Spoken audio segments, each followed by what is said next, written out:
ఇప్పుడు మనము 16వ శతక పద్యము తెలుసుకుందాం. నిద్రలో కోడ జపముపై నిలిపి మనసు దర్భలపై నిద్రించు సాధకుల ధరను పాములను తేళ్ళు జర్రులు పక్కనున్న వీరు చెదరరు నైమిస వెంకటేశ.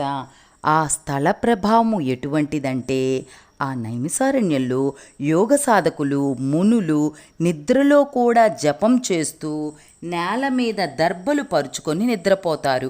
పాములు తేళ్ళు జర్రులు పక్కనే ఉన్నా చెలించరు. చూసారా, ఆ ప్రదేశము అంత గొప్పది. ఆ మునుల యొక్క నిష్ట కూడా అంత గొప్పదనమాట. 17వ శతక పద్యము.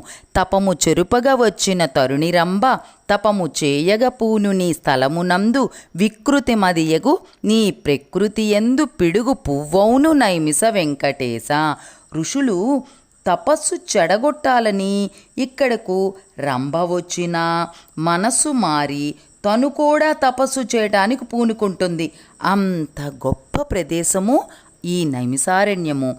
ఈ ప్రదేశము ఎంత పవిత్రమైనదంటే అక్కడ ఒక పిడుగు పడ్డా కూడా అది పువ్వులాగా మారుద్ది. ఆ స్థలము యొక్క గొప్ప విశేషము అటువంటిది. ఈ నైమిసారణ్యాన్ని దర్శించిన జన్మ ధన్యమైపోతుంది. 18వ శతక పద్యము. వనము మునుల తప ప్రభావమును కలిగి దురిత దుష్కర్మ ఫలములు తొలగజేసి బుద్ధి శుద్ధి చేసి సమాధి సిద్ధి కూర్చి పెద్దముని చేయు నైమిస వెంకటేశ.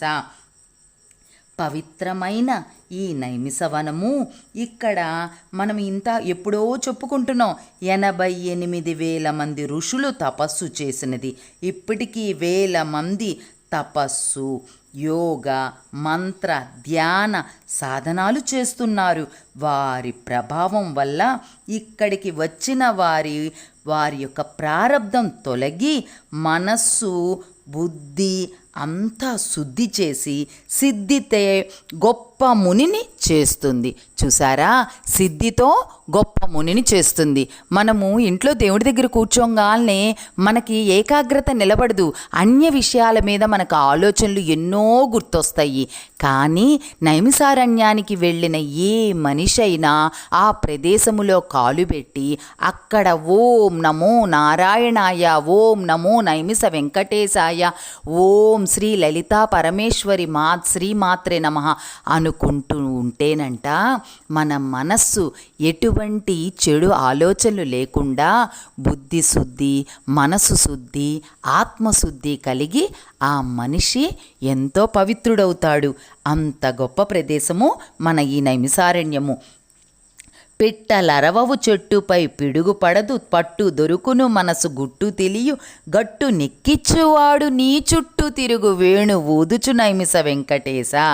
ఎక్కడున్నాడు మన కృష్ణయ్య అని వెతుక్కుంటున్నాం కదా మనము. ఇక్కడున్నాడమ్మా. ఈ వనంలో మునుల తపస్సుకి భంగం కలిగించకూడదని చెట్ల మీద పిట్టలేమీ అరవవు.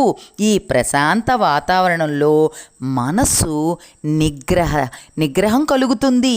అంతేకాకుండా ఆత్మజ్ఞానం కలుగుతుంది. వైకుంఠానికి రమ్మంటూ వెంకటేశ్వర స్వామియే వేణు ఊదుతూ అక్కడ చుట్టూ తిరుగుతూ ఉంటాడంట.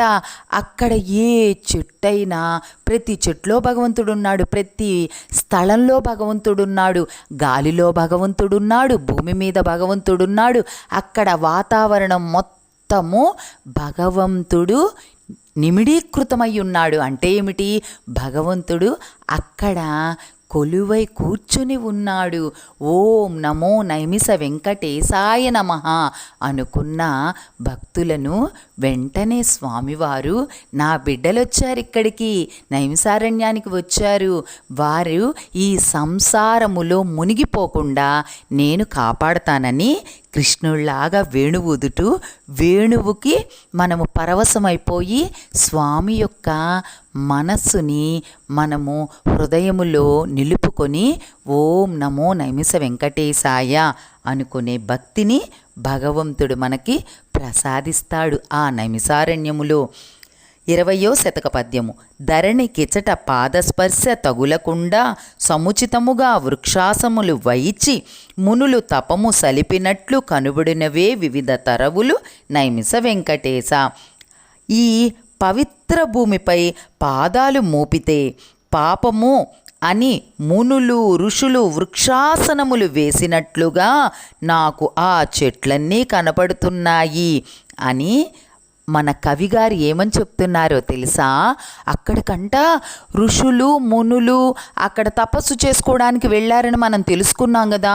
వాళ్ళు ఆ కాళ్ళ మీద నడిస్తే భగవంతుడి యొక్క ప్రదేశం మీద మేమెక్కడ కాళ్ళు ఆనిచ్చి నడుస్తామోనని తల్లక్రిందులుగా తపస్సు చేసుకొని తల్లక్రిందులుగా తపస్సు చేసి భగవంతుణ్ణి అనుగ్రహానికి పాత్రులవుతారు. చూసారా ఎంత గొప్పవారు ఆ ఋషులు మునులు. ఓం నమో నైమిస వెంకటేశాయ నమః.